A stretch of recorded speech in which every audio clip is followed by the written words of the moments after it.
Alright, so today I'm just gonna feed the fish. So this is sort of another feeding video, although in this episode I'm going to actually feed them rather than just showing you the food.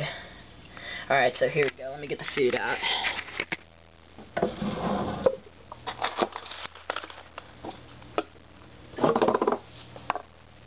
So as you can see, once again, we have 3 selections here. We have mini algae wafers, and these are for most bottom feeders, such as my shark right there and my catfish in the back of the tank, feeding on the bottom. And the other fish go after these 2, like the angel and the Dalmatian in the back there also goes after these when I drop them in. And sometimes even the little zebra. And we also have freeze-dried bloodworms, and the fish also go crazy for these. My angel loves them. I think these are his favorite things that I feed the fish. He loves the worms, and they go nuts for those, as well as the flakes, tropical flakes. All the fish in the tank love these. Alright, so we'll go ahead and get started. I think we'll drop in flakes first.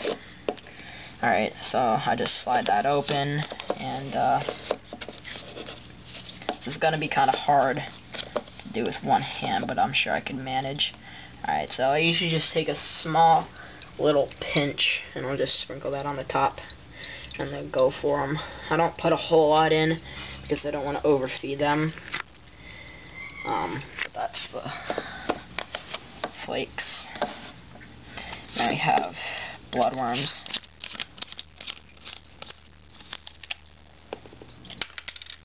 Alright, and there's a little slit in the top, and then usually what I do is I just shake them in like that, and they usually fall out. Sometimes they come out sort of fast, but that's no big deal. And there you can see my angel fish going after them, and he loves them. And they do soften up once they hit the water, so they do get easier to eat. Sometimes they're a little hard and the fish have trouble getting them down, but you know, for the most part they do manage. And now for the algae wafers, let me put the camera down.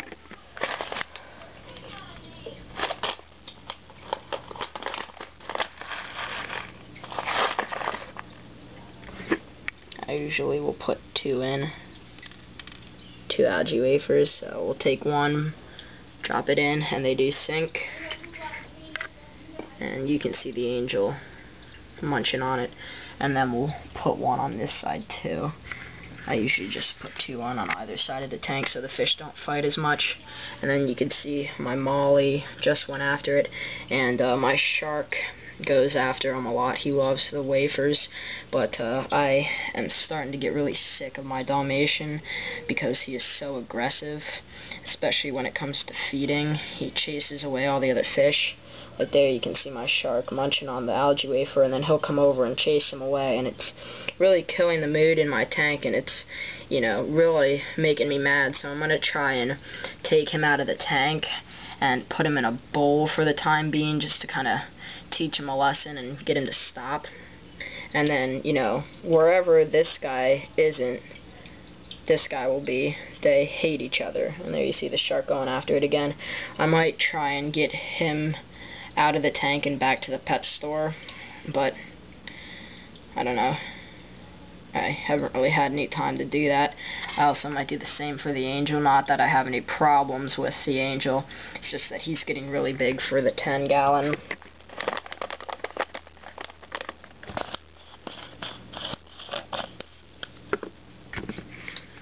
And he needs a bigger home, so I did want to get a bigger tank, but it doesn't look like that's going to happen. So what I might do is replace those 2 fish with a gourami, and then I'll keep the shark, the glowfish, the tetra, and the Cory cat.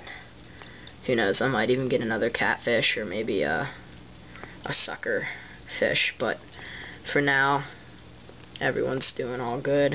And yeah, you can see the Tetra didn't go up to eat. Sometimes he doesn't really go up to eat. Sometimes I have to like sink the food in the tank for him to eat.